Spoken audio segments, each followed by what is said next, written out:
Bum, bum, ba-da-dum, bum, bum, bum. Yay! It's a happy Bendy for the first time in a while. I was trying to think of it. I was like, when is the last time we did this show after a win? And it's been a while. It wasn't guys. after the Giants because we missed the Monday because it was the Monday after All-Star Friday. And then we had the All-Star break, and then they lost. Like, it's been probably since after the Kershaw 3000. Is it that long ago? It might have been that long ago, guys. Jeez. The last time that we came on after a win, and even that was sort of mixed with some sadness because we had the Max Muncy injury to talk about. Oh, that's right. Oh, God, it all went together. Jeez. It all went together. In fact, I'm looking. Yeah, it would have been that Friday, July. Actually, no. It would have been Thursday, July 3rd, because Friday, July 4th, we weren't on because it was 4th of July. Yeah. So are you telling me it's been almost 20 days since we've had a happy Bendy? Yes, it has been that long since we've had a happy Bendy. Wow. All of that to say, welcome to the Blue Review presented by LAX. I am Marcus Grant with Greg Bergman and Parker Bell.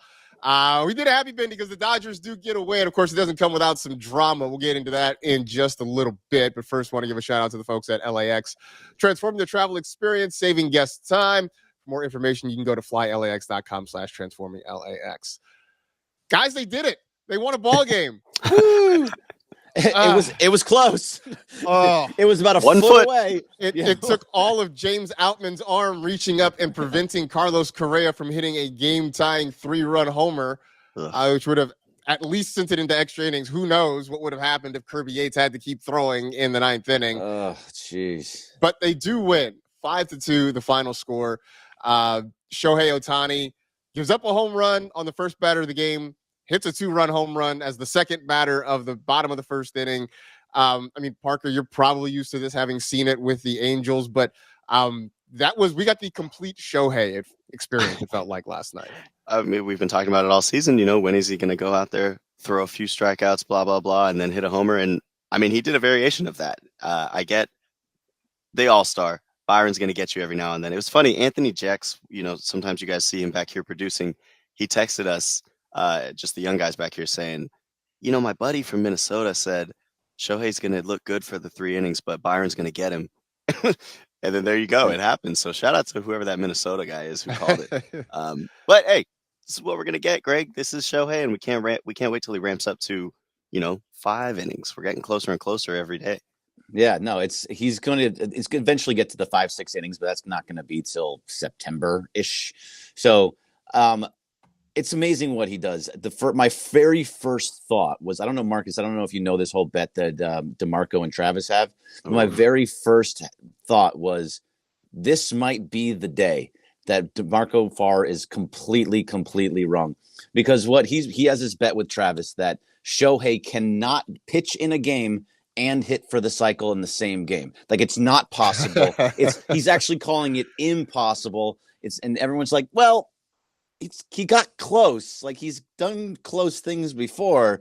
And as soon as he hit the home run, I'm like, oh, we're on watch. We're right there. I wanted to hit a triple so bad just to see how DeMarco would be freaking out. It's like, okay, he's missing 2. Like, it's so easily possible because this guy is just a monster. Everything about him is insanity what he does, and he does it all at high levels. So it just was really fun to watch Shohei. I thought he pitched great. He did give up the home run to Byron Buxton, but for the most part, he was completely just mowing them down for a couple walks here and there, a couple hits, but he looked really good and comfortable on the mound, and he looked better at the plate. So, it was an overall good thing for Shohei yesterday.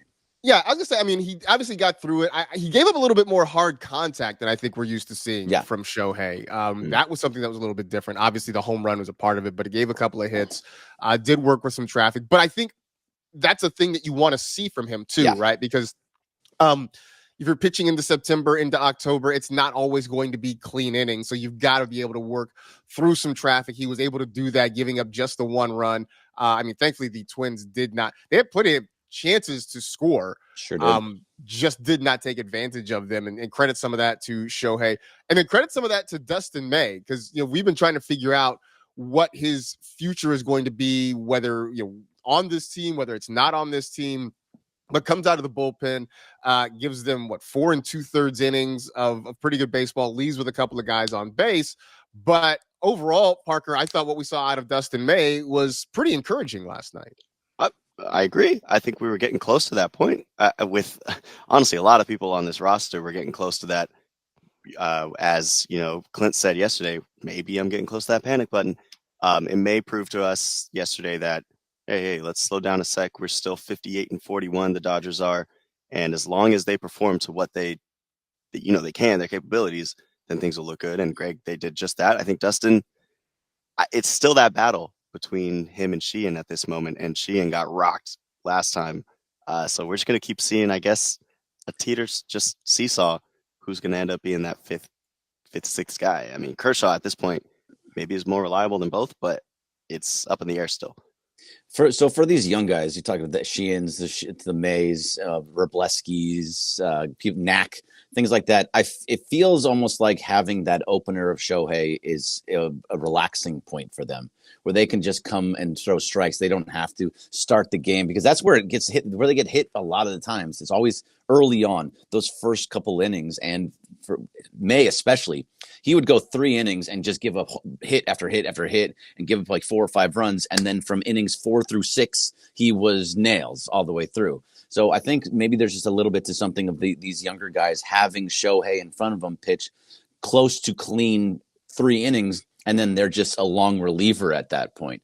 So between Sheehan and May right now, I like him both kind of in that same type of role.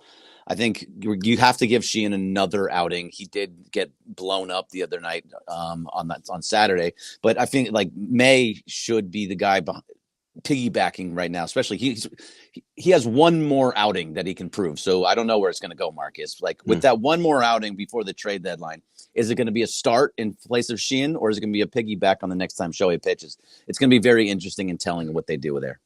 Yeah, it's going to be something to watch there as they try to kind of figure out this rotation. I guess since we're talking about pitching, now's the time to mention Tanner Scott, who left the game last night with some sort of arm injury. They're saying left arm right now. They forearm stinger kind of deal. Yeah, I mean, I texted you guys last night. I'm like, are we going to get the forearm tightness designation? I think they're trying to keep it hopeful. I know they did some sort of physical tests right after the game and everything seemed okay, but he's going to go in MRI. So, that's something to keep an eye on, especially with it. It seemed like they were kind of starting to get the pieces back together, right? Blake Trinan was coming back soon. They just called up Enriquez for, who knows what he can offer. The prospect of losing Tanner Scott, look, I get it. Tanner Scott has not been very good this year, but, he was still a guy that you could feel like you could kind of go to in the late innings. Losing him for an extended period of time is going to hurt significantly. Regardless. So, yeah, it is going to hurt regardless. And it's one of those ones, forearm tightness, forearm stinger. Those tend to, obviously not doctors. We don't know anything, but those things tend to turn into Tommy John. And I would not be surprised at where you're going now. That's not wood. That's as close as we can get. There you go. That works better. But it goes towards usually Tommy John, and that's really disappointing. No matter what, I mean, I was still while he was out there and giving up that just smoked hit that Tommy Edman got by the tip of his webbing. I was already kind of putting myself in the mind, he'll figure it out. If he can figure out his fastball and he can use his off-speed pitches to offset that fastball, he'll be back to the guy that he was. I was ready to just come on here and completely just saying he's going to be fine. He's going to be fine. Now with this injury, really got to wait and see what happens here, because that very well could be moving on to going to see Dr. Neil Elatrage, and that's not a good thing ever. So hopefully Tanner is okay. That is, what was it, a 4-year, like $70-some million contract, like the highest for a reliever. That's pretty brutal for what he's put out on the field so far this year, and being injured and possibly out for years is an issue. It's scary, Greg. I think that, that thought, again, it's one of those things you immediately go, knock on wood. You hope that stinger, something is the, best case scenario. He just ends up being something that he's out for a week or so. But, no official update.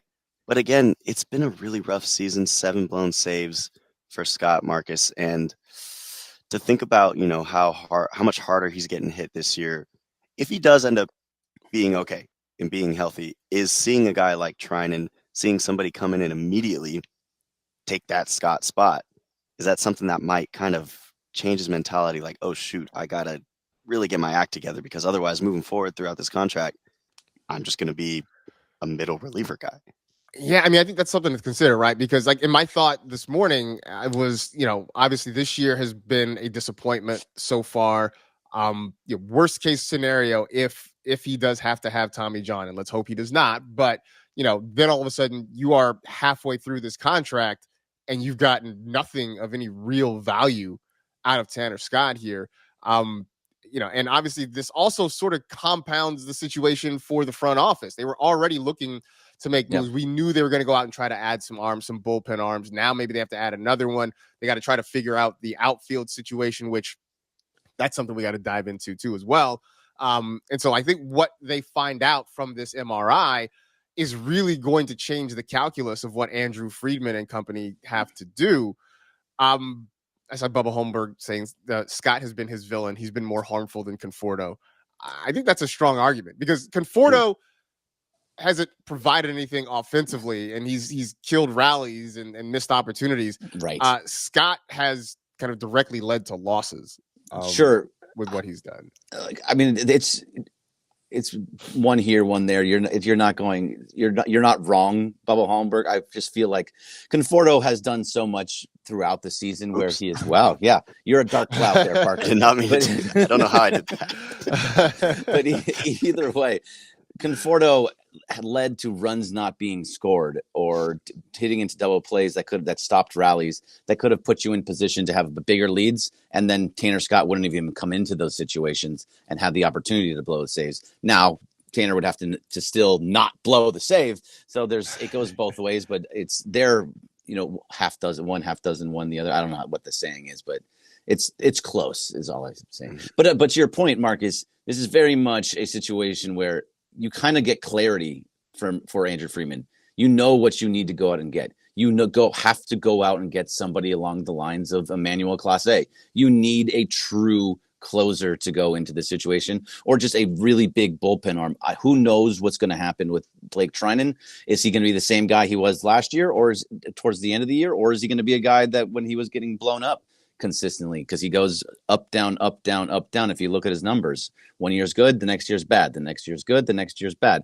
So they have to go out and get arms, and they have to get outfield. Like, I think it's pretty clear what they have to go out and get. Yeah. By the way, Marcus, shout out to Bubba as well in the chat for giving us this stat: $2.5 million per blown save. Wow, that's pretty expensive. It's pretty pricey for those blown saves for sure. You mentioned outfield help, and it's probably past time to have a conversation about Teoscar Hernandez. Sadly, move him. I mean, time. He probably needs to have at least a couple days off, right? We talked about Mookie getting benched a couple of days ago. I think that probably needs to happen for Teoscar. The problem is, if you bench him, then what are you putting out there? I say, who are you putting out there, right? I mean, you're putting Greg James Bergman Outman out there. You're gonna put, you can't really put. Would you put Hassan Kim out in the outfield? Hassan Kim in the outfield, and then you have Miguel Rojas at second. I mean, I guess these are all possibilities. None of them sound great. Is sort of the problem. Part of my issue, my thought here too, is that it's the defensive issues that he's having in right field that could be leading to some of his poor decisions at the plate. You're a Major League Baseball player. You know when you're not playing well in the outfield, and it starts to affect you. I think him thinking about all the misplays, all of the weird routes that he takes to get to balls. He's had so many misplays recently. Like the home run that was given up, Saturday, that landed right in that first row, that put him up. I think it was 5-4. The Brewers up 5-4 at that point. That was an easy catch.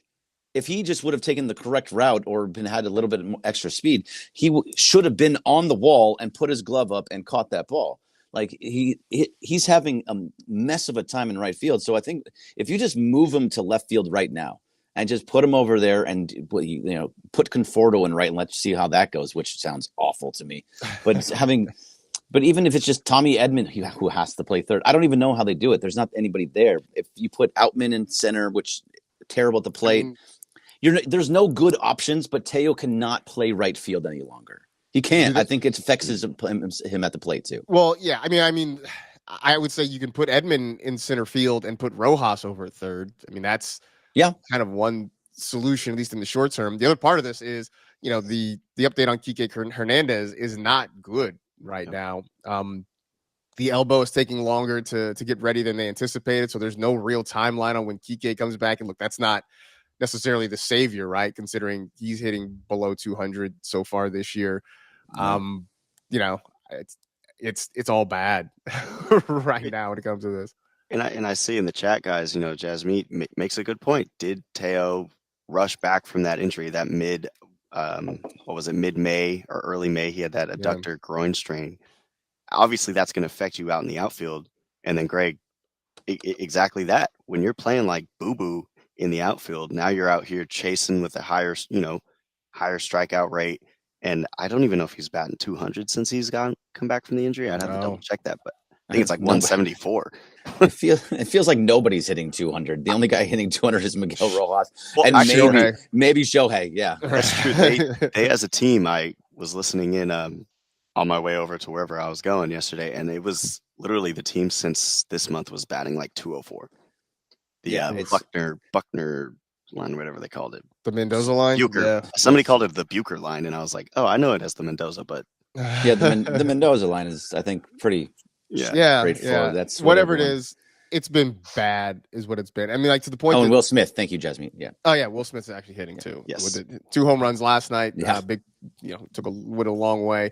I watched Teo at the plate, and it looks like he's just guessing sometimes, right? Like he's not seeing the ball and he's just guessing. Like he just sort of makes up his mind when the ball is let go that he's going to swing. And it's night and day difference from the guy that we saw last year.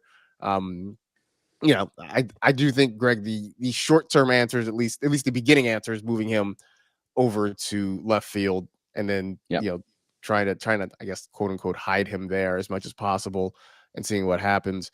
The other part of this show, not Shohei, Mookie, with his second straight game in the leadoff spot, a hit and a walk. Yep. Take it.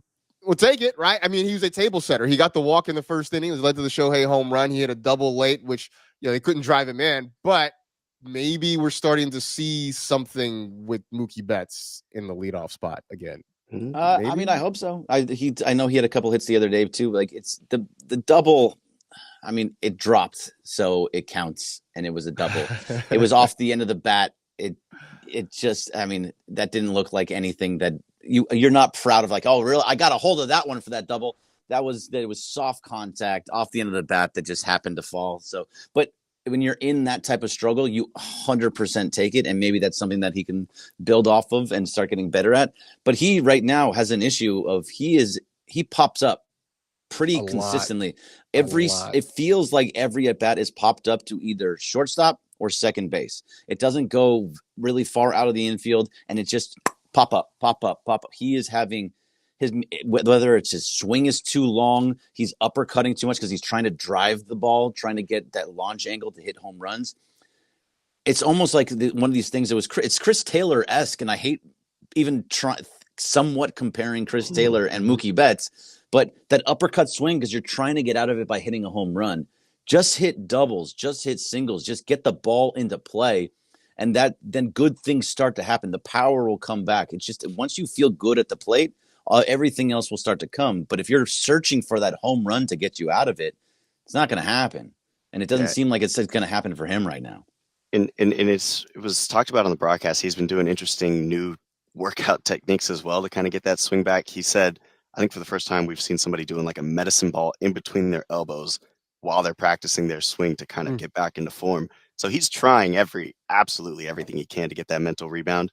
And I hope it comes soon, because if Mookie gets going, that kind of offense flows with it, because, we've been missing a Muncy And as long as Muncy's out, you needed somebody like Mookie to step up, and he has not. So, Greg, Marcus, I'm going to run out and get Travis and DeMarco ready and first pitch ready. Thank you. Can you grab some arrowheads for me? I'll set up some arrowheads in the studio. But shout out to Blue Review, and thank you to LAX, all the people in the chat. I'll see you tomorrow, but I'll be right here. All right. Thanks, Parker. Appreciate you, Parker. Yeah, to Parker's point, it does feel like if they could just get one more bat going consistently, that maybe it starts to spiral from there, to snowball from there, right? So it's like Shohei is hitting home runs. Will Smith is continuing to have a good season.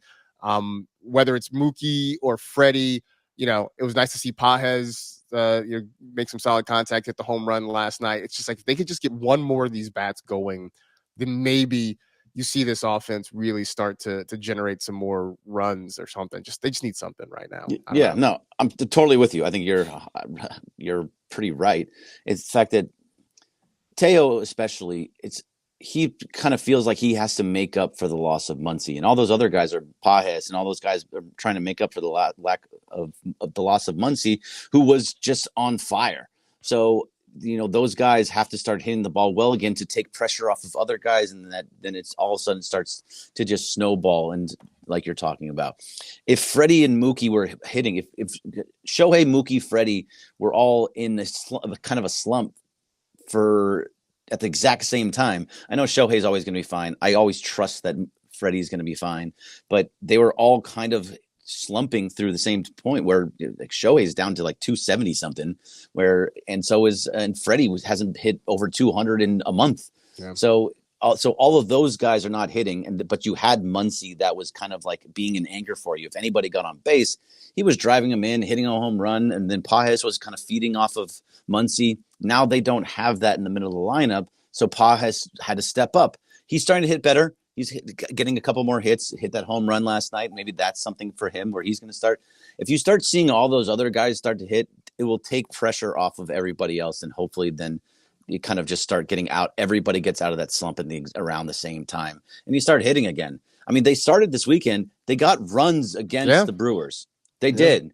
They just couldn't hold those leads. Every time they got a lead, they would give it up in the very next inning, and they didn't do that last night. And I think that's something important. That last night, it looked like, okay, this is what this Dodger team used to look like. And then it came in, then Kirby Yates and Tanner Scott came in. And you're like, oh, yeah, this is what the Dodgers looked like before, too. So, just having to, as long as someone gets hot soon.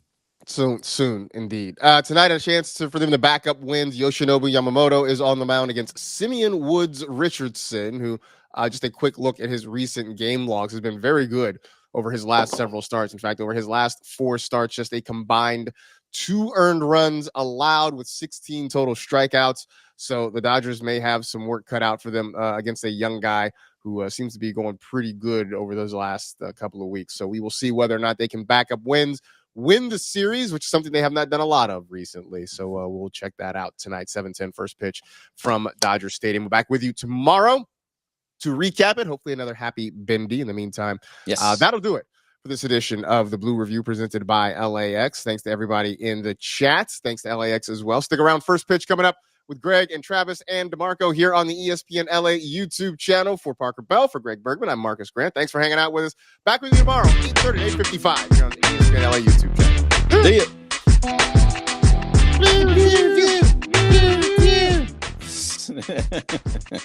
All good. Thanks, guys. It's like the Oscars. I got played off. Like, okay, time to go. All right.